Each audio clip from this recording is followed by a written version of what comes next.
আমার হাতে এটা তোমরা কি দেখছো বলো বলো? হ্যাঁ, এটা কিন্তু শোল মাছ। আর আমি আমাদের এই মাঠ থেকে কিন্তু এই শোল মাছটা ধরেছি। এই শোল মাছটা কিন্তু আরেকটা কই মাছকে খেয়ে ফেলেছে, তাই সেটা গাল থেকে বার করলাম। মাছটা কিন্তু আমাদের জালে অনেক আগেই পড়েছে, সেই জন্য মরে গেছে। গো, তোমাদের খবর কি, ভালো আছো তো?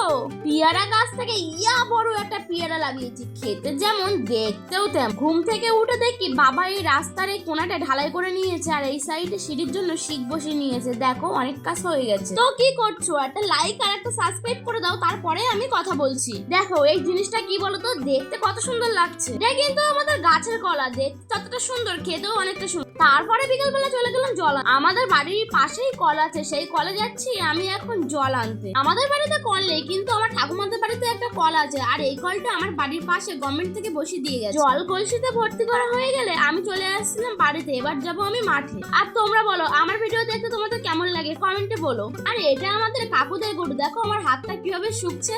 আবার এখানে মাছের খাবার তৈরি করছে, কারণ মাছদেরকে খেতে দেবে এই খাবার দিয়ে। এটা কিন্তু খোল ভিজিয়ে দিচ্ছে বাবা মাছদেরকে খেতে দেবে বলে। এখানে নেট জালের ভিতরে সুন্দরভাবে ঘুরিয়ে ঘুরিয়ে বাবা বেঁধে নিচ্ছে, লাস্টটা বোতলও বেঁধে নিল। তারপরে দেখো, বাবা কিন্তু এখানে অনেকটা জলে নেমে গেছে। এবার এই জলের ভিতরে, নেটের ভিতরে মাছগুলো দিয়ে দেবে। এবার মাছগুলো খাবে। এই নেটের ভিতরেই কিন্তু আমাদের মাছগুলো রাখা হয় জলেতে। দেখো কি সুন্দর লাগে মাছগুলো, দেখো তাদের খাবার সে কিভাবে খাচ্ছে।